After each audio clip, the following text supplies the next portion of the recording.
구독, 좋아요 꾹꾹. 여러분 반갑습니다. 말씀 창고의 서현 목사입니다. 오늘도 시청해 주셔서 감사합니다. 여러분의 구독과 좋아요, 알람 설정으로 저의 채널을 응원해 주세요. 항상 함께 해 주셔서 감사합니다.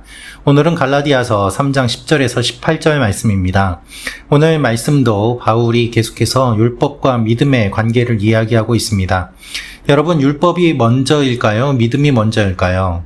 바울은 분명하게 이야기합니다. 믿음이 먼저다라고 말입니다. 그렇기 때문에 율법으로는 의롭다고 인정받지 못하고 믿음으로 의롭다고 인정받음을 이야기하고 있습니다. 율법은 아브라함이 구원받은 이후에 430년 이후에 생겨났습니다. 아브라함이 먼저 믿음으로 구원을 받았고 그 이후에 율법이 생긴 것입니다. 바울이 오늘 이 이야기를 우리에게 전해주고 있는데요. 오늘 말씀을 통해서 오늘 이 말씀을 조금 더 구체적으로 살펴보고 하나님의 마음을 묵상해 보기를 원합니다. 10절부터 말씀입니다. 율법의 행위에 근거해 사는 사람들은 모두 저주 아래 있습니다. 기록되기를 율법책에 기록된 모든 것을 항상 지켜 행하지 않는 사람은 다 저주를 받는다라고 했기 때문입니다. 하나님 앞에서는 어느 누구도 율법으로 의롭다고 인정받지 못하는 것이 분명합니다. 의인은 믿음으로 살리라 라고 했기 때문입니다. 율법은 믿음에서 난 것이 아닙니다. 오히려 율법을 행하는 사람은 율법 안에서 살리라 라고 했습니다. 그리스도께서는 우리를 위해 저주를 받으시고 율법의 저주에서 우리를 구속해 주셨습니다. 기록되기를 나무에 달린 사람마다 저주를 받았다 라고 했기 때문입니다. 이는 아브라함의 복이 그리스도 예수 안에서 이방 사람에게 미치게 하고 우리도 믿음으로 성령의 약속을 받게 하기 위함입니다. 형제들이여, 내가 사람의 예를 들어 말합니다. 사람의 언약이라도 한 번 맺은 후에는 아무도 그것을 무효로 하거나 덧붙일 수 없습니다.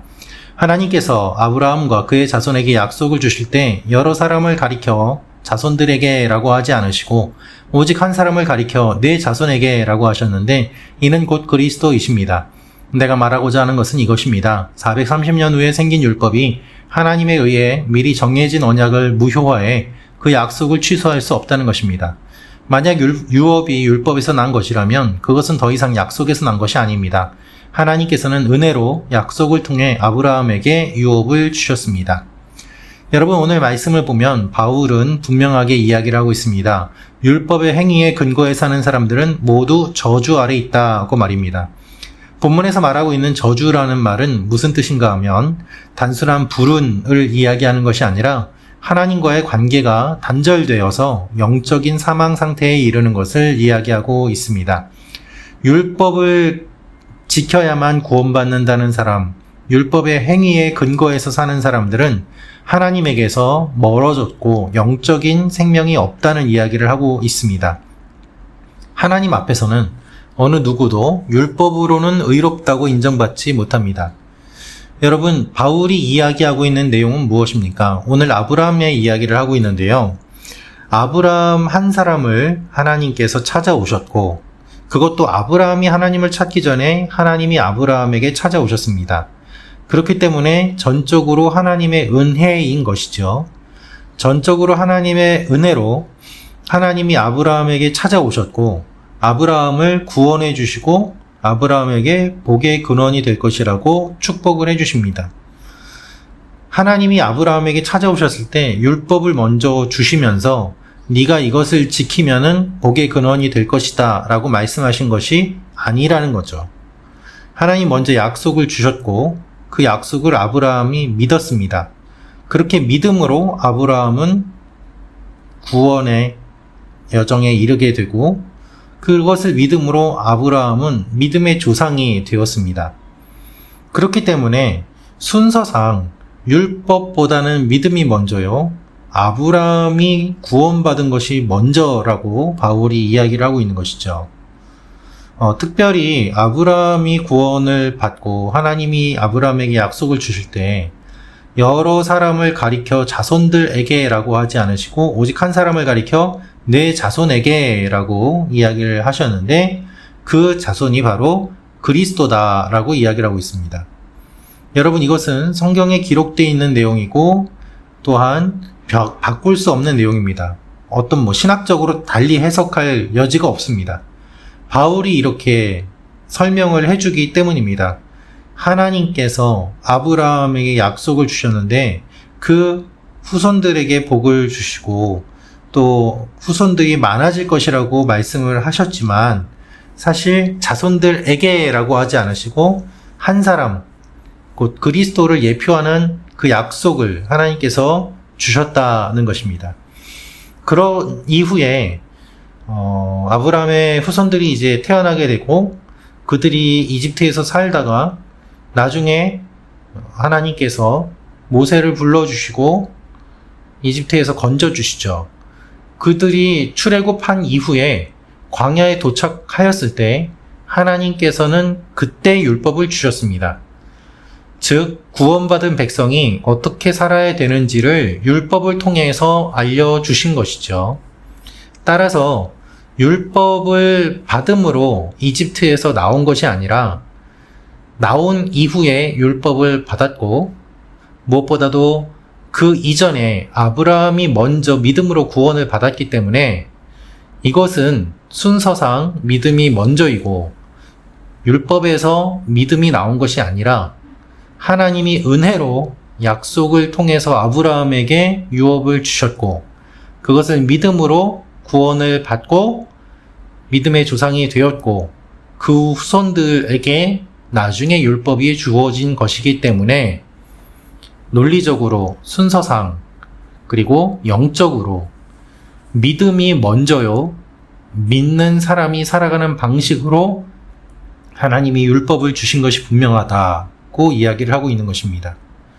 그런데 이것을 무시하고 율법의 행위에 근거해 사는 사람들은 하나님께서 주시는 생명을 받아 누리지 못하고 결국 어둠 속에 있을 수밖에 없는 것입니다. 여러분, 그들은 무엇을 믿고 있는지, 그들은 무엇을 중요하게 생각하고 있는지 제대로 분별하지 못합니다. 예수 그리스도를 믿는 믿음이 중요한지 아니면은 전통으로 내려온 율법이 중요한지 말입니다. 그래서 다시 할례를 받아야지 구원받는다라고 이야기하는 사람들을 향해서 바울은 이렇게 논리적으로 때로는 신랄하게 이야기를 하고 있는 것입니다. 사랑을 말씀 참고 가족 여러분, 여러분은 모두 다 이 내용이 이해가 가십니까? 다 이해하시기를 바랍니다. 이해하기 어려운 부분이 사실 없습니다. 순서상 또 우리가 알고 있는 말씀의 내용으로 바울은 우리에게 믿음과 율법을 너무나도 쉽게 잘 설명해 주고 있기 때문입니다. 아브라함의 후손입니다. 우리는 모두 다 아브라함의 후손이고 우리가 믿음의 조상을 아브라함이라고 여긴다면 아브라함이 하나님의 약속을 믿음으로 그가 믿음의 조상이 되었기 때문에 우리 역시도 예수 그리스도를 믿는 믿음으로 하나님의 자녀가 되고 아브라함이 믿음으로 하나님과 언약을 맺었기 때문에 언약 백성의 본질은 할례나 율법이 아니라 믿음입니다. 그렇기 때문에 구약시대, 신약시대 이것과는 관계없이 하나님은 처음부터 믿음으로 구원을 받는 것이라고 알려주셨고 우리는 모두 다 믿음으로 하나님을 믿고 예수 그리스도를 믿음으로 구원을 받은 존재가 된 것입니다. 갈라디아 교회 교인들은 율법을 지켜야지 구원받을 수 있다는 가르침에 흔들렸습니다. 여러분 사실 행위 구원은 어떻게 보면 굉장히 매력적입니다. 그러니까 사람들이 많이 빠지겠죠. 하지만 예수님은 그렇게 하지 않으십니다. 여러분 한번 생각해 보십시오. 100명을 전도해서 교회에 데려오면 구원받는 것이다. 구원받기 위해서는 1억 원을 헌금을 해야 된다. 이렇게 눈에 보이는 목표를 제시하면서 행위를 강요한다면 우리는 어떻게 보면 편할 것입니다. 눈에 보이는 목표, 손에 잡히는 목표가 있기 때문에 내가 이것을 열심히 하면은 뭔가 이룬 것 같고 그리고 구원에 대한 확신도 드는 것 같습니다. 하지만 하나님은 그렇게 하지 않습니다. 왜 그렇게 안 하실까요? 그것은 행위를 기준으로 두었을 때 그 행위를 못하는 사람들이 너무나도 많이 있기 때문에 하나님의 구원이 모든 사람에게 적용되지 않아서 하나님은 모든 사람들이 다 구원받을 수 있도록 구원의 길을 열어주셨는데 그 열어주신 길이 바로 예수 그리스도를 믿음으로 구원을 받는다는 것입니다. 여러분, 어떻게 보면 교회 리더 입장에서도 편합니다. 여러분이 교회에서 일주일에 봉사를 50시간을 하면은 구원을 받은 것입니다. 이것을 사면은 여러분이 구원을 받은 것입니다. 헌금을 얼마를 하면, 몇 명을 데려오면, 기도를 몇 시간을 하면, 그렇게 행위에 대해서 강조를 해버리면 사실 매우 편하죠. 그러나 그것은 잘못된 것이고 이단이 그렇게 하는 것들입니다. 내가 몇 명 안에 들어가야 되기 때문에 더 열심을 내야 되고 14만 4천 명 안에 내가 들어가야 되기 때문에 내가 이것도 바치고 저것도 바쳐야 된다. 그런 것들은 다 잘못된 것입니다. 하나님은 그렇게 말씀하신 적이 없습니다. 믿음으로 구원을 받는 것입니다. 그리고 구원받은 사람은 당연히 하나님의 율법을 지키며 살게 되지요. 우리가 율법과 믿음에 대해서 혼란을 겪는 이유는 언제나 믿는 사람답게 살지 못하는 모습 때문입니다. 저렇게 사는데 어떻게 믿는 사람이라고 이야기를 할 수 있는가? 차라리 율법을 따르는 것이 더 착한 사람이고 더 예수 믿는 사람처럼 보이는 것 아닌가? 이와 같은 주장을 들으면 우리는 합리적으로 그럴듯하다고 생각하고 마음을 빼앗기게 됩니다. 맞는 말입니다. 그렇기 때문에 우리가 해야 될 것은 결국 율법을 잘 지키는 것인데 오해해서는 안 될 것이 율법을 지켜야지 구원을 받는 것이 아니라 원리상으로는 언제나 믿음이 우선이고 율법을 뛰어넘는 도덕성을 가지고 율법을 이기는 믿음의 삶을 살아야 되는 것이 주님께서 말씀하시는 내용이라는 것입니다. 율법대로 살지 못하는 사람, 믿음이 있다고 하면서도 율법을 지키지 않는 사람의 모습, 그것을 비난하고 지적하는 것은 필요하지만 더 나아가서 그렇기 때문에 율법으로 구원을 받는 것이고 믿음은 소용이 없다고 하는 것은 잘못된 것입니다. 사랑하는 말씀 참고 가족 여러분, 여러분들은 혼란을 겪지 않으시기를 바랍니다. 그리고 오늘 말씀처럼 아브라함이 어떻게 구원을 받았는지, 그리고 율법은 언제 주어졌는지를 생각해 본다면 우리가 믿음과 율법의 관계를 바르게 이해할 수 있게 될 것입니다. 계속해서 갈라디아 말씀을 통하여서 주님은 우리의 삶의 모습이 어떠한지, 우리의 믿음이 어떠한지 점검해 보기를 원하십니다. 오늘 이 말씀을 통하여서 우리가 주님 앞에 우리의 모습을 돌아보는 시간을 갖기를 원합니다. 기도하겠습니다.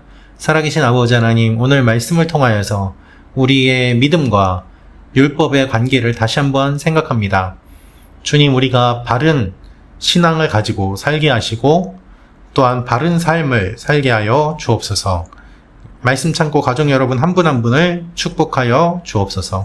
예수님의 이름으로 기도합니다. 아멘.